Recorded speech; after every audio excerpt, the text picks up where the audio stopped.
Alright, so I'm going to show you how to do a very simple lamb marinade with some freaking awesome probiotics. This is vinegar, but it's living vinegar. They started selling it the Safeway. You could do balsamic.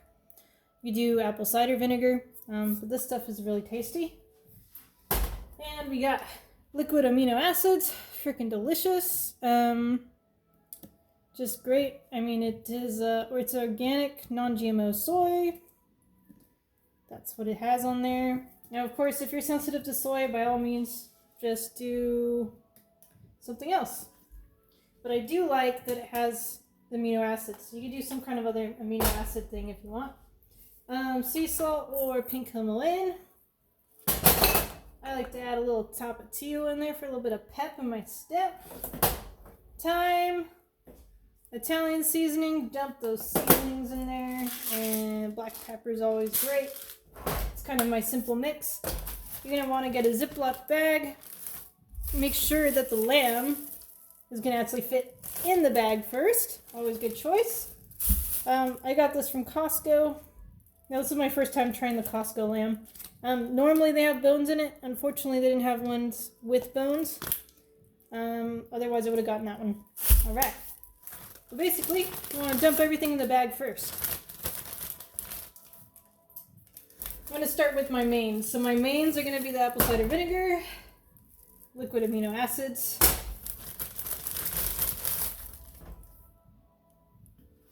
now we're going to start dumping that in there. Dump, dump, dump, dump, dump, dump, dump. Yep. Off.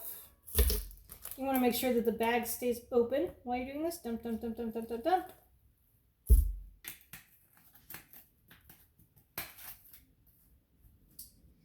And you're going to take thyme.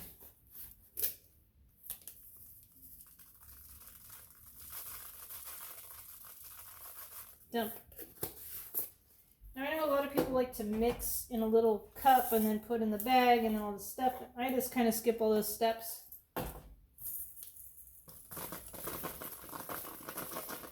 Dump. And you can choose things for your Ayurvedic type as well. Let's see, I didn't do Italian yet. So if your body needs more spices, more fire, add more jalapeno. My body loves spices. So I like to add it to my food to help with digestion. And then pepper.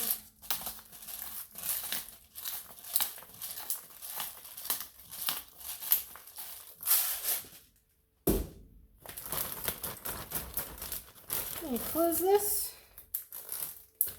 And then you're just gonna, the bottom.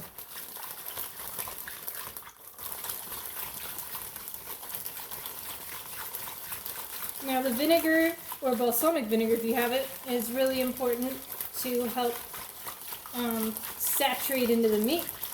It's kind of like a carrier. Salt is also very important for, yeah, it's kind of just the blend. Alright. Then the main thing is you want to make sure that you don't get blood everywhere when you open the bag.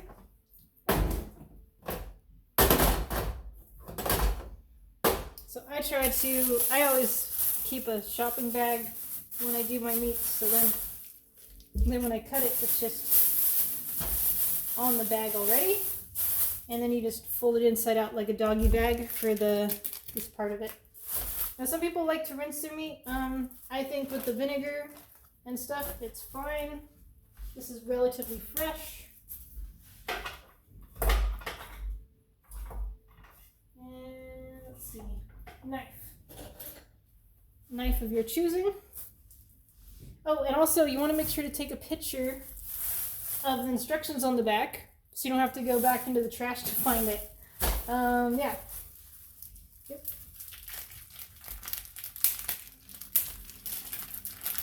Ooh, look at that beauty. So this one has a string. You want to leave the string on there for cooking. Some of them don't have a string. In that case, just don't, yeah, then in that case, don't worry about it. But if it is string, you want to leave the string on there. And then the other thing is you want to make sure the bag's pre-opened. And you kind of want to do this all in one go. Ooh. Here we go. And then it's on the bag. Everything's on the bag. So then the tricky part, opening the bag wide enough. And I calculated it should just barely fit. Okay. Drip, drip, drip. And I always smell the meat too, just to make sure. Your sense of taste of smell is really important when you're cooking. It smells pretty good. You can actually tell a lot of things by smelling the meat. 1, 2, 3. You want to make sure to commit. 100% commitment. And there we go. Okay, so it's in the bag. Great. So then I'm going to put this on the side. Make sure it doesn't leak. Wash my hands real quick. Take care of this. And then I'm going to add more seasoning.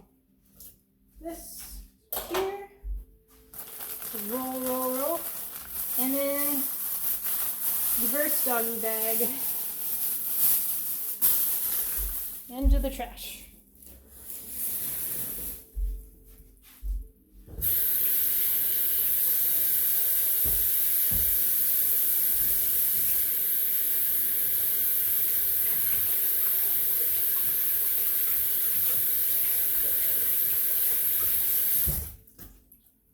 So my hands are relatively clean, and this just kind of keeps, basically keeps your hands from touching the bag and mess.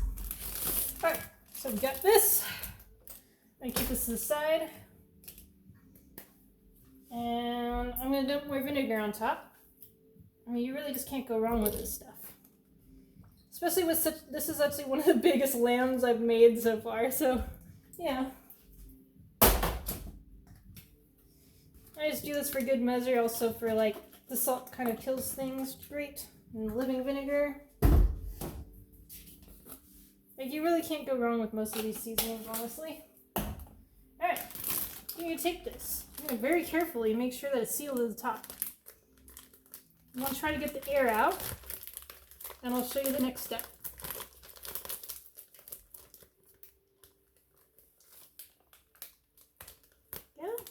Make sure it seals. Obviously, grass-fed, farmer's market, those are the good meats. Also, you know, you can look on the package and see where it comes from and stuff. So. And looky, you just shake, and you're soaking, and you're baking. I don't know, this is the most efficient way I've done it so far.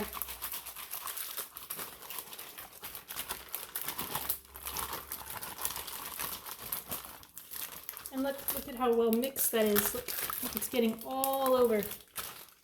The other thing too is you want to make sure that you get a fresh, clean Ziploc so it doesn't have any holes in it, because we don't want any accidents. Unhappy accidents. Learning lessons. And then you're good to go. Put this in their fridge. You can do overnight to 2 days to 3 days. Well, I'd say like 2 days is great. The longer you have the marinade going, the more gets into the meat. So you can lay it on its side. I tend to do it on the side because you get more surface area that way. Into the fridge it goes.